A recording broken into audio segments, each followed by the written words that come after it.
All right, welcome back to Show Me Trucks. In this video, we get into modifying a LS engine to fit in my 36 GMC truck that I'm working on back here. One thing you guys are gonna deal with, alternator brackets and getting your pulleys to fit and everything to fit with the water neck on the radiator. So, horrible.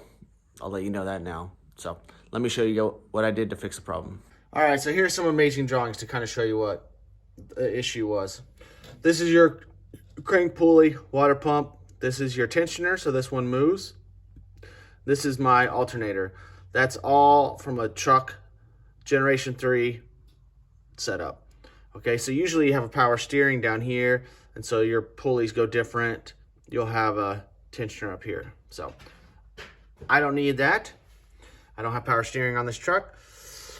But my lower radiator water neck comes out right here. So this belt was going to be an issue. There was no chance that I could possibly run a hose out of it with the way it was set up. What I need to do is I needed to make a idler pulley setup that goes right here. What that does is it deflects this belt to run straight down. It keeps it kind of close to here. It gives me a ton of space to work in this area now.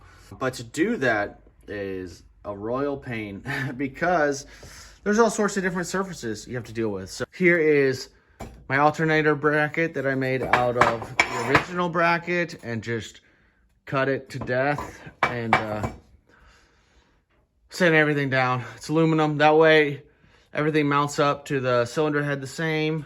Alternator is fine. I have room to work now, so that's nice. This is the idler pulley that used to be up here by your alternator. So it has different levels because the two lower ones go to your tensioner pulley. The other one goes to your water pump. So let me show you how I built this. 3, 2, 1.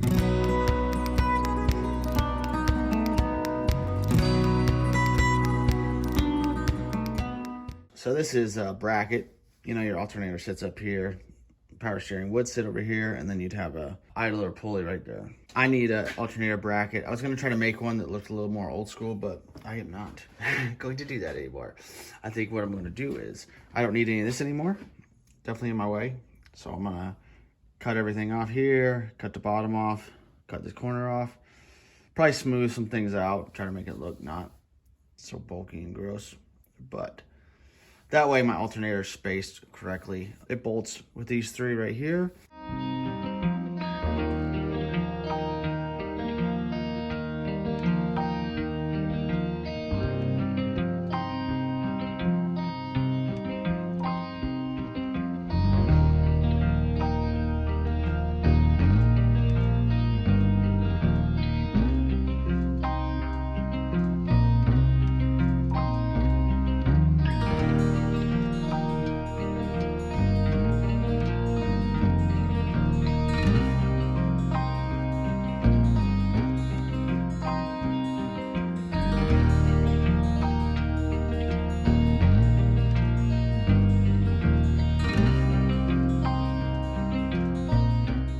This belt is going to run down to that crank pulley and run right through my water hose. Trying to figure out how I can run a idler pulley in between there to deflect that over.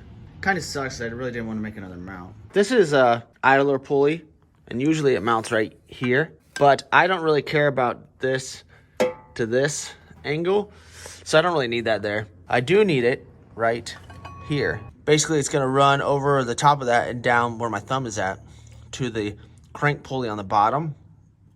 And I need to run those pretty close to this water pump pulley, but obviously not enough the belts are gonna rub because that will deflect it. And instead of this belt running straight down through that hose, it'll run from the bottom over the top of here and then straight down. And that opens up a lot of space under here for me to work on things. But to make this, I have to make all these brackets, and it's probably hard to see, but so basically I have all this 1/4" steel. So there's two. These two are mounted to the tensioner pulley bolts that are pre-existing, and then this one is mounted to a water pump bolt that is pre-existing in there. So I'm gonna take those out, weld those. That way there's nothing warps later. Get those back in place, mark them, cut them to the right height. Then I can work on making a plate to mount on top of all three of those. Well, tack all that in while it's in there. Make sure everything looks right. Then I'll probably pull that out and weld it, because obviously I cannot weld it while it's in there. It's way too tight. Then I can drill a hole, mount the pulley. That pulley actually has this little spacer, which is kind of convenient. It has this little spacer that indexes it in the right spot. I try to thread my bracket so that you can just bolt this straight in. That's what I'm working on. I was really salty about it yesterday, and you couldn't tell in my voice, but today it's going a little better. Don't want to jinx myself, but a little happier today. Here's those brackets I was talking about. So I drilled them, rounded them, because there's not much room around the bolt heads.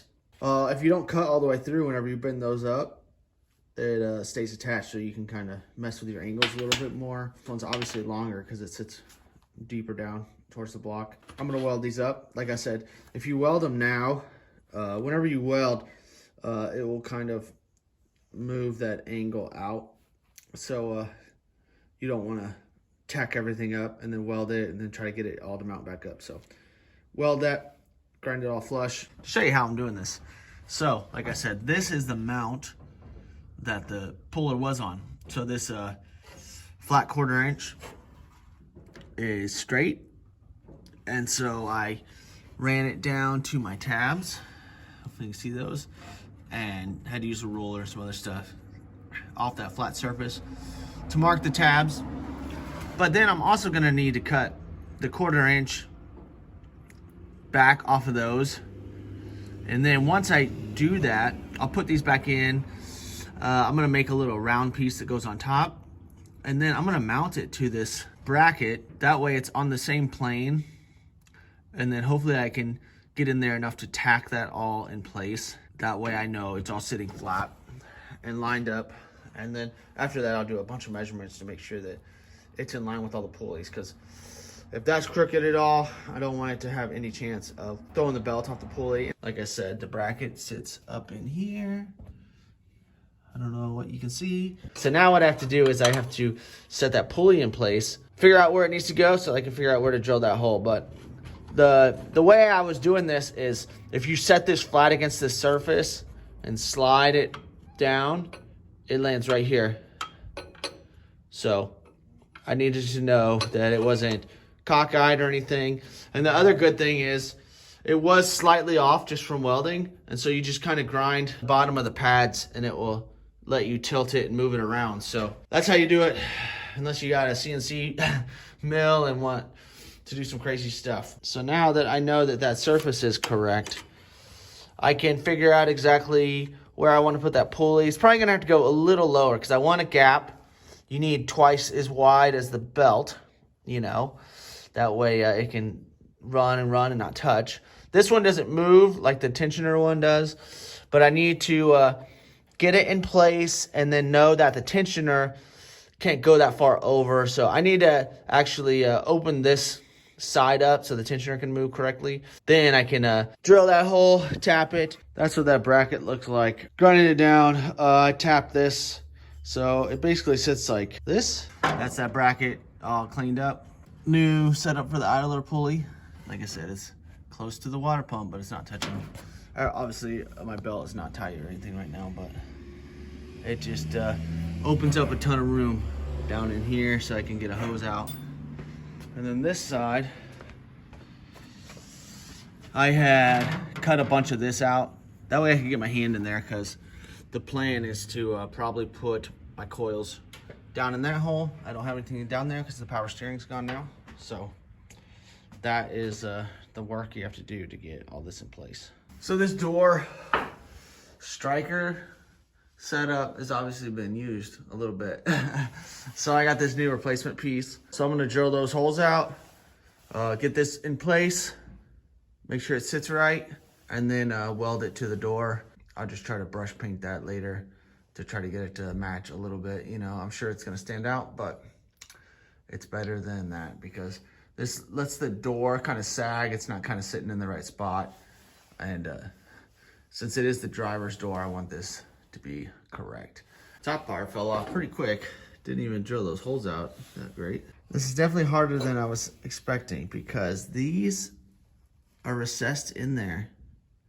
So there must be a little slider plate like they have on some of the newer doors. So what I'm gonna do is try to clean this up as much as I can, weld that solid, then put this up and weld it. Because I don't have a MIG welder, all I have is TIG, and I don't really trust that it's gonna get all the way into the holes. All right, I want to show you a couple things. So I had welded on this new striker, but I want to show you this. So on these, especially on the real old ones that haven't been messed with, these actually move up and down. They're really hard to move, I won't lie. I had to kind of pry on them. So that's pretty tight. But if you think about it, this centers your striker in there. Your striker is not adjustable. So that should get the door to sit straight. But mine's still sitting down, which is not my favorite.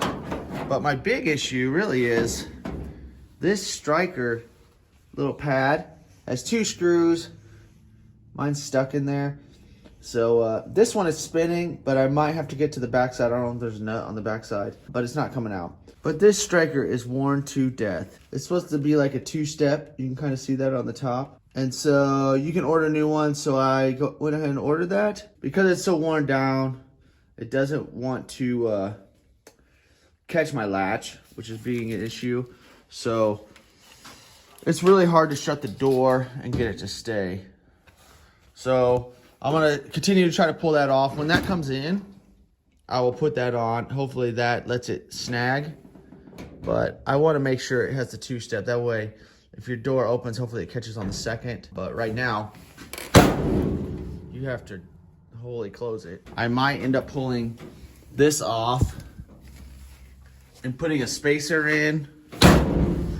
That way I can get my hinges to pivot upward. To me, the whole door is sagging down, and that could be because the wood I made. I don't really totally know, but my door gaps in the front or in the top are really tight, and then the bottom are pretty loose. So I don't really want to open that up more, but I don't know what else to do there. If you want to know what it's like working on these trucks. So I did get the screws loose, which is kind of crazy, but to do it, I had to undo this strip that holds my weather stripping, undo this piece.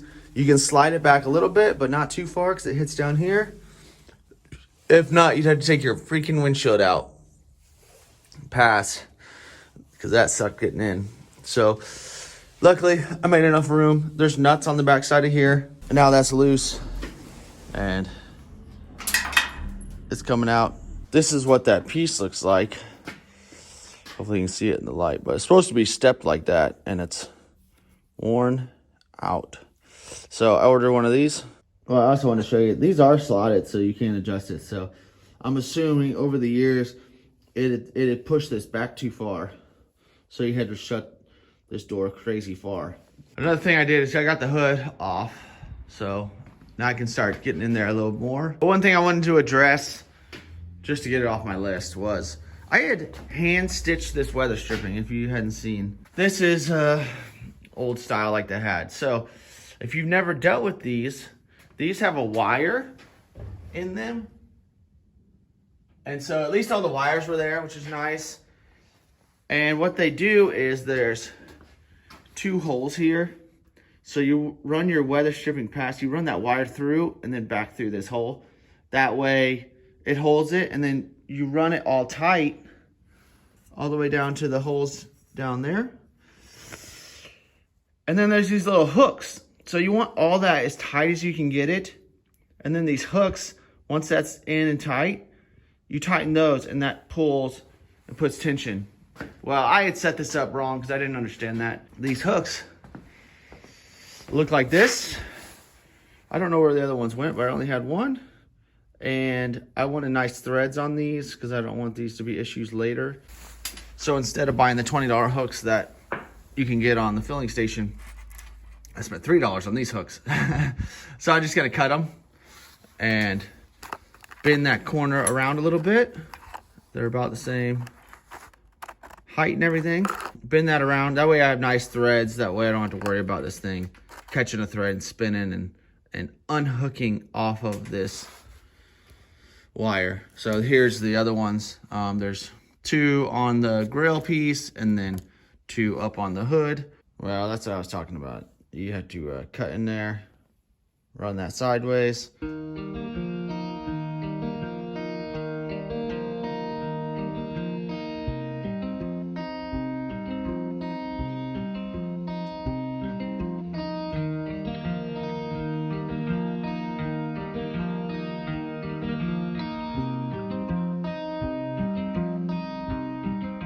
Okay, so we're under the truck. I know the engine has not been rebuilt. That's why it's so dirty. Transmission lines.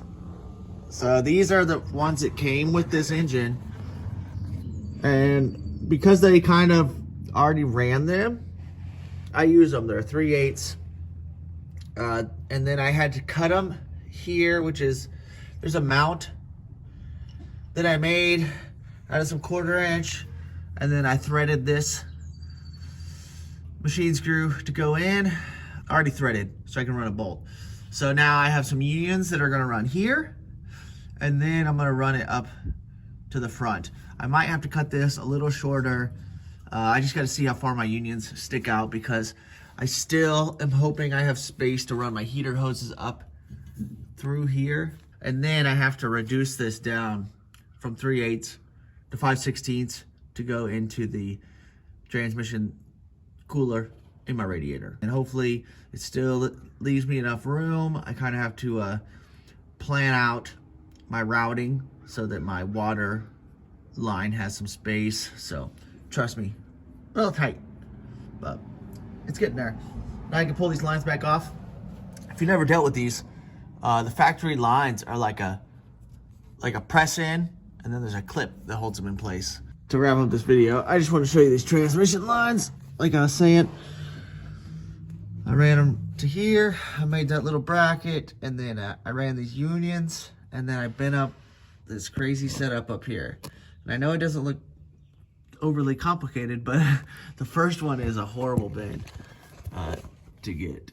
Obviously, I needed to miss this cross member, miss the pulley, miss the water hose, and there's not much room between the radiator and that front pulley, but it all works. And then here's the top view. But like I said, it has to kind of do a crazy S bend down there, clear everything. This should be a busy week working on the 36. So thanks for watching.